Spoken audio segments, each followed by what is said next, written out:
तो कल हम लोगों ने 7.6 से पहले कुछ फार्मूलों को डिराइव किया था। आज हम लोग एक्सरसाइज 7.3 का क्वेश्चन नंबर फर्स्ट देखते हैं। क्वेश्चन है integration of sine square 2x + 5 into dx। यहाँ पर देखिए ये स्क्वायर के फॉर्म में है और स्क्वायर के फॉर्म में किसी भी यानी साइन या कास का स्क्वायर फॉर्म का इंटीग्रेशन नहीं हो पाता है। तो यहाँ पर हम लोग फार्मूले का प्रयोग करते हैं। We know that cos 2x equal होता है 1 - 2 sin स्क्वायर x या 2 sin स्क्वायर x इक्वल होता है 1 - cos 2x। तो sin स्क्वायर x इक्वल हो गया 1 - cos 2x/2। यहाँ पर sin स्क्वायर 2x + 5 है तो इसको आप लिख सकते हैं 1 - cos 2 × 2x + 5/2 × dx। अलग अलग कर दीजिए तो ये जाएगा 1/2 माइनस cos 4x + 10/2 और इंटू dx। फिर हम लोग फार्मूले का प्रयोग करते हैं कि integration of fx + gx into dx equal होता है इंटीग्रेशन ऑफ fx dx और plus integration of gx into dx। इस फार्मूले के द्वारा हम इसको अलग अलग कर देते हैं। तो यहाँ हो जाएगा 1/2 इंटू dx और -1/2 integration of cos 4x + 10 into dx। 1/2 यानी 1/2x माइनस 1/2 cos का हो गया sin 4x + 10 और 4x का हो गया 4 और +c। 2 से कैंसिल हो गया, 2 दूनी 4 तो आ गया 1/2x माइनस 2 sin 4x + 10 और +c। तो ये आपका क्वेश्चन है first.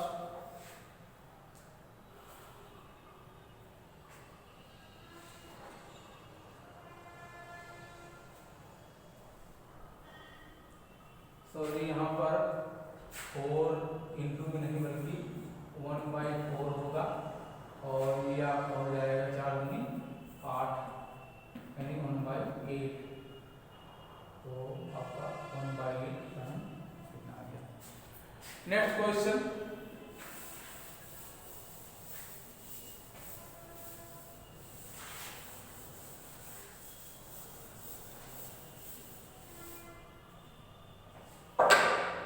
Question number 2 integration of sin 3x into cos 4x dx। या देखिए ये मल्टीप्लाई के फॉर्म में है और मल्टीप्लाई के फॉर्म में जो फार्मूले होते हैं वो अभी हमको आगे पढ़ना है। तो यहाँ पर हम लोग ट्रिग्नोमेट्री फार्मूले का प्रयोग करते हैं, यानी इसमें 2 से गुणा कर देते हैं और 2 से भाग दे देते हैं। तो ये हो जाएगा 2 sin 3x into cos 4x dx। और यहाँ पर एक फार्मूला हम लोग प्रयोग करते हैं कि 2 sin a into cos b equal होता है sin a + b और प्लस sin a - b। तो यहाँ पर देखिए 2 sin a cos b है, 2 sin a cos b की तरह है। तो ये आपको हो जाएगा 1/2 integration of sin a + b यानी 4 3 7 7x और प्लस sin a - b यानी sin और 4 - 3 यानी -x और इंटू dx। और फिर इसको हम अलग कर देते हैं तो 1/2 sine 7x into D X, और sine minus theta equal minus sine theta, तो हो जाएगा -1/2, और यहाँ हो गया आपका sine x into D X. अब 1/2 साइन का हो गया माइनस cos 7x, और 7x का 1/7, और यहाँ हो जाएगा -1/2 into minus cos x plus c। तो ये आ गया आपका 1/2 cos 7x minus minus plus, यानी 7×14 cos 7x और plus 1/2 cos x plus c। ये आपका आंसर हो गया। अब यहां पर ये चीज जो आया है, जो आपने 1/7 लिखा है, आप इसको चाहे तो सब्स्टिट्यूशन मेथड से हम 7x को t मान सकते हैं, और t मान लेंगे तो आपको यहाँ sin t मिल जाएगा। sin t का माइनस cos t होता है, और फिर t का मान रखेंगे तो यही आ जाएगा। आपको दिखा देते हैं, यहाँ पर मान लेते हैं लेफ्ट, जैसे आपको sin 7x का इंटीग्रेशन करना है इंटू dx, तो यहाँ पर मान लेते हैं left 7x equal to t, तो इसका डिफरेंशियल हो जाएगा 7 dx इक्वल टू dt, या dx इक्वल टू हो जाएगा 1/7 dt। अब इसकी वैल्यू यहाँ रखते हैं, तो 1/7 बाहर हो गया, और इसको आपने t माना है, तो ये हो गया sin t इंटू dt। अब sin t का होता है माइनस cos t, यहाँ हो जाएगा माइनस cos t और प्लस c। अब t का मान रखेंगे तो आ जाएगा -1/7, और यहाँ पर हो गया cos 7x प्लस c। अब यहाँ पर देखिए वही चीज आया है, -cos 7x/7 ही आया है, तो पहले से था तो 7×14। तो इस तरह से हम इस बीच में सब्स्टिट्यूशन मेथड लगा सकते हैं, लेकिन अगर आप बिना लगाए साफ कर लेते हैं तो आपको सब्स्टिट्यूशन मेथड लगाने की आवश्यकता नहीं पड़ेगी। इसलिए यहाँ पर जो है क्वेश्चन को हम सॉल्व कर लेते हैं। नेक्स्ट क्वेश्चन आपका आता है क्वेश्चन नंबर 3। आपका 3 भी उसी प्रकार से, इसमें 3 पार्ट दिए गए हैं, यानी integration of cos 2x, cos 3x, cos 2x, cos 4x into cos 6x into dx। यहाँ पे हम लोग क्या करते हैं, 2 से मल्टीप्लाई कर देते हैं और 2 से डिवाइडेशन कर देते हैं, तो हो जाएगा 2 cos x cos 4x into cos 6x into dx। यहाँ पर 3 टर्म है, जबकि हमारे पास जो फार्मूला है वो ये है कि 2 cos a cos b equal होता है cos a माइनस b और minus cos a plus b। ये फार्मूला होता है, और हम लोग इसी फार्मूले का प्रयोग करते हैं, यानी 2 cos a cos b cos a plus b और plus cos a minus b होता है। तो यहाँ पर हम किसी भी 2 को एक साथ कर सकते हैं, ये जरूरी नहीं है कि हम जो लिखें वही आप भी लिखें। आप cos 2x cos 4x को एक साथ ले सकते हैं, cos 4x cos 6x को एक साथ ले सकते हैं, या cos 2x cos 6x को एक साथ ले सकते हैं। तो यहाँ पर हमने जो है इसको एक साथ कर दिया, यानी 2 cos 2x into cos 4x गुणे cos 6x इंटू dx। और यहाँ पर हम लोग इसका फार्मूले का प्रयोग करते हैं, तो हो जाएगा cos a प्लस b, यानी 4 2 6, और minus cos a minus b, तो 4 में से 2 गया 2, लेकिन ये माइनस आएगा तो cos माइनस थीटा बराबर cos थीटा होता है, इसलिए यहाँ पर हम cos 2x ही लिखेंगे, और यहाँ फिर आ गया कितना cos 6x इंटू dx। फिर इसका मल्टीप्लाई करते हैं, तो 1/2 इंटीग्रेशन ऑफ, यहाँ हो जाएगा cos स्क्वायर 6x और minus cos 2x into cos 6x into dx। फिर इसको अलग अलग करते हैं, तो ये हो गया आपका 1/2, और यहाँ हो जाएगा cos square 6x into dx minus 1/2 integration of cos 2x into फिर cos स्क्वायर 6x का एक ब्रेक करते हैं, इसको एक फार्मूले की तरह है और ये फार्मूला पढ़े ही हैं कि cos स्क्वायर x इक्वल होता है 1 प्लस cos 2x/2 और इसमें हम पुनः 2 से मल्टीप्लाई करते हैं और 2 से डिवाइडेशन करते हैं, तो यहाँ पर फिर 2 cos से cos की फार्मूला लग जाएगा जैसा आपने ऊपर लगाया है। तो इसको हम लिख सकते हैं 1/2, यहाँ हो जाएगा 1 प्लस cos 2x, यहाँ 6x है, ये कितना हो गया 12x और बटे 2 इंटू dx और -1/4 इंटीग्रेशन ऑफ cos 2 cos से cos की यानी 6 2 8 यानी cos 8x और minus cos 2x into dx। अलग अलग कर दीजिए इसको, ये हो गया 1/4 integration of 1 plus cos 12x into dx -1/4 और यहाँ हो जाएगा cos 8x और minus cos 2x into dx। सबको अलग करते हैं तो 1/4 integration of dx plus 1/4 integration of cos 12x dx minus 1/4 integration of cos 8x dx minus 1/4 minus plus 1/4 integration of cos 2x into dx।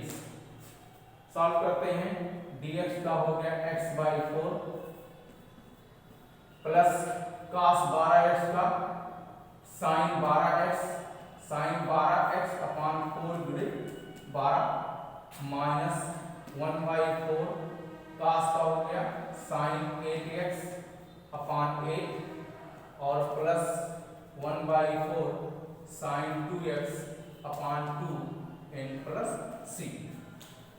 तो ये हो गया आपका x/4 प्लस sin 12x बटे 48 माइनस sin 8x बटे 32 plus sin 2x अपान 8 और plus c। तो इस तरह से हम लोग पहले ट्रिग्नोमेट्रिक फार्मूले को कन्वर्ट करते हैं, ट्रिग्नोमेट्रिक फार्मूले की सहायता से उसको तोड़ते हैं और तोड़ने के बाद में फिर इंटीग्रेशन करते हैं। अब हमें यहाँ पर चाहे सब्स्टिट्यूशन मेथड लगाना पड़े आप उसका भी प्रयोग कर सकते हैं, या अगर आप डायरेक्ट उसको इंटीग्रेट कर सकते हैं तो आप डायरेक्ट भी इंटीग्रेशन कर सकते हैं और इस तरह से आप ट्रिग्नोमेट्रिक फार्मूलों का प्रयोग करके क्वेश्चन को हल कर सकते हैं।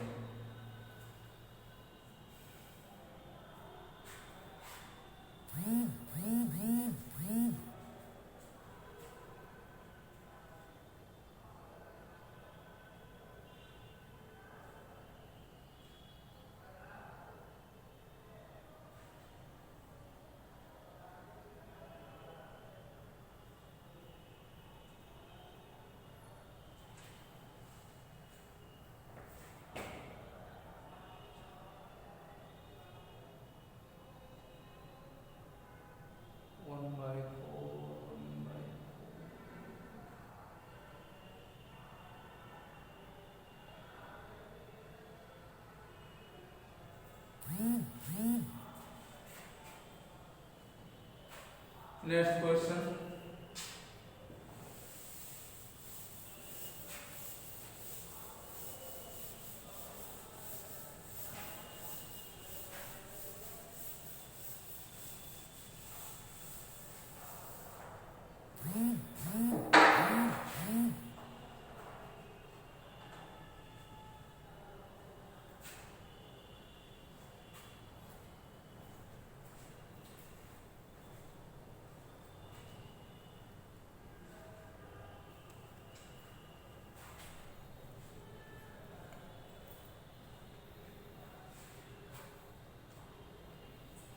Question number 4.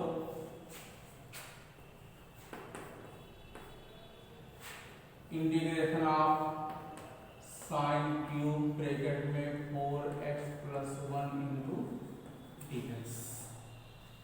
ये आपका क्वेश्चन है, सॉरी 4x ना फिर 2x है, 2x। अब इस क्वेश्चन में यहाँ पर 3 पावर है और 3 पावर को हम ब्रेक करते हैं, 1 के पावर में लाते हैं। तो एक फार्मूला आपने पढ़ा होगा, sin 3a इक्वल होता है 3 sin a minus 4 sin cube a, या 4 sin cube a equal 3 sin a and sin 3a minus 3 sin a, या sin क्यूब a इक्वल होता है sin 3a minus 3 sin a by 4। यहाँ पर हमने 3 के पावर को 1 पावर में कन्वर्ट कर दिया। इसी प्रकार से हम यहाँ पर क्या लिखेंगे, ये साइन क्यूब है तो यहाँ हो जाएगा sine 3 into 2x plus 1 minus 3 sine bracket में 2x प्लस 1 और बाई 4 इंटू dx। अब इसको अलग अलग करते हैं तो ये हो जाएगा 1/4 और इसका मल्टीप्लाई कर देते हैं तो हो गया आपका sign 6x plus 3 into dx और यहाँ हो गया minus 3/4 integration of sine 2x plus 1 into dx। अब इंटीग्रेट करते हैं तो 1/4 साइन का हो गया माइनस cos 6x प्लस 3 और 6x का हो गया 1/6 और minus 3/4 minus cos 2x plus 1 और 1/2 और प्लस c। तो ये हो जाएगा आपका 6 जो 24 तो minus cos 6x plus 3 upon 24 minus minus plus 3 upon 8 cos 2x plus 1 और प्लस c। तो इस तरह से क्वेश्चन को हम लोग तोड़ देते हैं। अब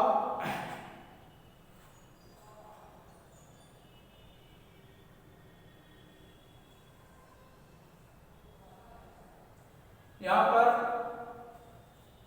3 अगर हम कॉमन ले लें तो यहां पर हम cos 3a का सूत्र लगा सकते हैं तो ये क्यूब के फॉर्म में आ जाएगा जैसा आपके आंसर में दिया गया है। तो इसको आप चाहे तो तोड़ करके क्यूब के फॉर्म में कर सकते हैं या नहीं तोड़ते हैं तब भी ऐसे ही आपका रहेगा तो सही है, गलत नहीं है। और इसको आप चाहें तो तोड़ सकते हैं, cos 3 का सूत्र लगा सकते हैं और फिर आपको कौन समझ जाएगा। अब आपका जो अगला क्वेश्चन है वो भी क्यूब के फॉर्म में है तो आप इसको सॉल्व करेंगे और जो नहीं आएगा फिर हम लोग कर देखते हैं।